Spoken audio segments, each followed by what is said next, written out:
لبيك اللهم لبيك لبيك لا شريك لك لبيك إن الحمد والنعمة لك والملك لا شريك لك.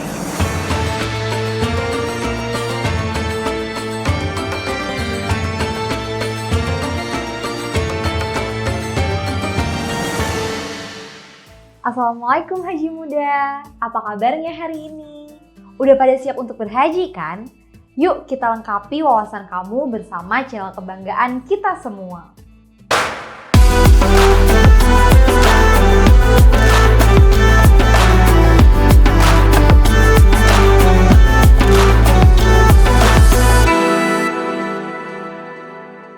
أعوذ بالله من الشيطان الرجيم بسم الله الرحمن الرحيم فيه آيات بينات مقام إبراهيم ومن دخله كان آمنا ولله على الناس حج البيت من استطاع إليه سبيلا ومن كفر فإن الله غني عن العالمين. Kalau kita tahu keutamaan berhaji, pasti deh kita punya tekad kuat untuk bisa segera menunaikan ibadah haji. Nah, Haji Muda, saya baru saja menyelesaikan buku mengenai My Bucket List Berhaji, karya Muhammad Abduh Tuasikal. Buku ini menjadi pengingat bagi saya yang masih muda untuk mempersiapkan diri dari sekarang agar bisa segera pergi haji. Sebagaimana kita tahu, Indonesia menduduki peringkat pertama dalam jumlah jamaah haji terbanyak setiap tahunnya. Hal ini tentu akan berimbas pada masa tunggu yang cukup lama. Jadi Haji Muda, jika sekarang kita sudah mampu, yuk segera mendaftar haji agar kita bisa menunaikan rukun Islam yang kelima. Ada beberapa keutamaan dari berhaji. Di antaranya yang pertama, haji adalah amalan yang paling afdol. Seperti yang tertulis dalam hadis riwayat Al-Bukhari nomor 1519. Nabi ditanya, amalan apa yang paling afdol? Lalu beliau menjawab, beriman kepada Allah dan Rasul-Nya. Ada yang bertanya lagi, kemudian apa lagi? Lalu beliau menjawab, jihad di jalan Allah. Ada yang bertanya kembali, kemudian apa lagi ya Nabi? Jawabannya adalah haji yang mabrur. Keutamaan yang kedua adalah haji dapat menghilangkan kefakiran dan dosa. Seperti yang disebutkan dalam hadis riwayat An-Nasa'i nomor 2631, Tirmizi nomor 810. Ikutkanlah umroh kepada haji, karena keduanya menghilangkan kemiskinan dan dosa-dosa, sebagaimana pembakaran menghilangkan karat pada besi, emas, dan perak.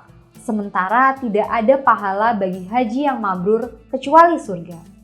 Keutamaan yang ketiga adalah orang yang pergi haji merupakan tamu Allah. Seperti yang disampaikan dalam hadis riwayat Ibnu Majah nomor 2893, bahwa orang yang berperang di jalan Allah, orang yang berhaji serta berumroh adalah tamu-tamu Allah. Allah memanggil mereka, mereka pun memenuhi panggilannya. Oleh karena itu, jika mereka meminta kepada Allah, pasti akan diberi. Nah, Haji Muda, masih banyak sekali keutamaan dari ibadah haji. Tapi gimana ya kalau kita sudah siap, sudah mampu, tapi kita tidak segera pergi haji?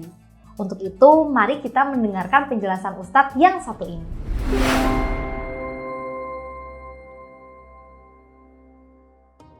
Bismillahirrahmanirrahim. Orang disebut Islam karena taslimnya, yaitu karena tunduknya. Maka orang yang tidak tunduk kepada apa yang diperintahkan dan tidak menjauhi yang dilarang di dalam Islam, dia tidak termasuk golongan orang-orang yang Islam. Ketika Rasulullah SAW itu didatangi seorang A'rabi. Orang A'rabi adalah orang Arab pedalaman. datang menunjukkan bahwa saya ini telah beriman, maka iman tidak bisa dilihat, yang bisa melihat adalah dirinya dan Allah, maka diturunkan surat Al-Hujurat ayat 14. Kamu belum beriman sebelum kamu mau berislam dulu, yaitu tunduk. Salah satu ketundukan adalah menjalankan apa yang disyariatkan, yaitu rukun-rukun Islam, utamanya tentu rukun iman dulu dan juga rukun Islam. Rukun Islam tanda orang tunduk bukan sekedar syahadat, tapi juga dia sholat, puasa, zakat, dan haji. Dan ketika Umar bin Khattab radhiyallahu anhu memimpin negeri Islam menjadi khalifah, maka mencari orang-orang yang sudah mampu tetapi dia tidak mau berhaji, maka oleh Umar bin Khattab dikenakan pajak sebagaimana orang kafir. Artinya orang mampu tidak berhaji dikenakan pajak tidak sebagaimana orang Islam, orang kafir tentu lebih banyak. Berkenaan dengan ancaman dari hadis bahwa orang Islam yang mampu berhaji sudah cukup dana, kondisi aman, semuanya serba istitoah, dalam kondisi memang dia tidak ada tanggungan di rumahnya, baik tanggungan harta, tanggungan jiwa, tetapi dia tidak berhaji, maka orang itu matinya sebagai Yahudi, Nasrani, atau Majusi. Kalau bahasa sekarang, orang yang mampu tapi dia tidak mau berangkat haji, maka dia jangan mengikuti golongan. Bukan termasuk golongan Nabi Muhammad, dia bukan orang Islam. Matinya disebut mati yang jahiliyah. Matinya disebut dengan mati digolongkan oleh malaikat mati Yahudi, Nasrani, Majusi, Darmo Gandul, Uka-Uka, Gentayangan, Uji Nyali, Gadolojo. Artinya apa? Betapa pentingnya berhaji.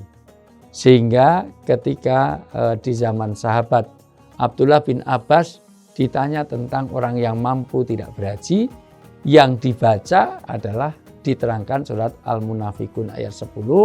Ketika orang-orang sudah mati, pengen roj'ah, pengen kembali ke bumi. Dan di situ hanya dua.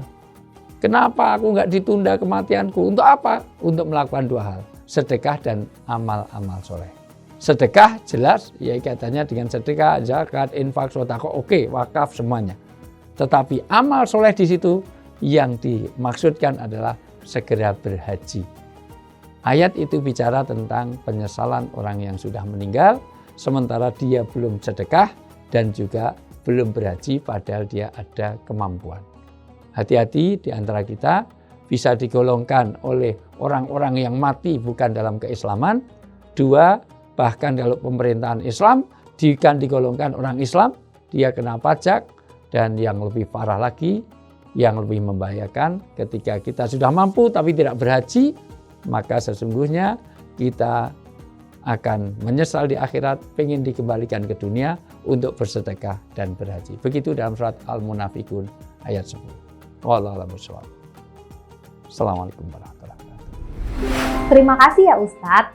Nah, sekarang para haji muda sudah pada paham kan? Semoga kita selalu dimudahkan untuk menguatkan niat untuk segera pergi haji demi kesempurnaan iman dan juga ibadah. Pastikan kamu terus berada di channel ini ya, untuk belajar lebih lanjut mengenai seluk-beluk ibadah haji dan mempersiapkan diri kamu untuk menunaikan panggilan Allah. Terima kasih. Wassalamualaikum warahmatullahi wabarakatuh.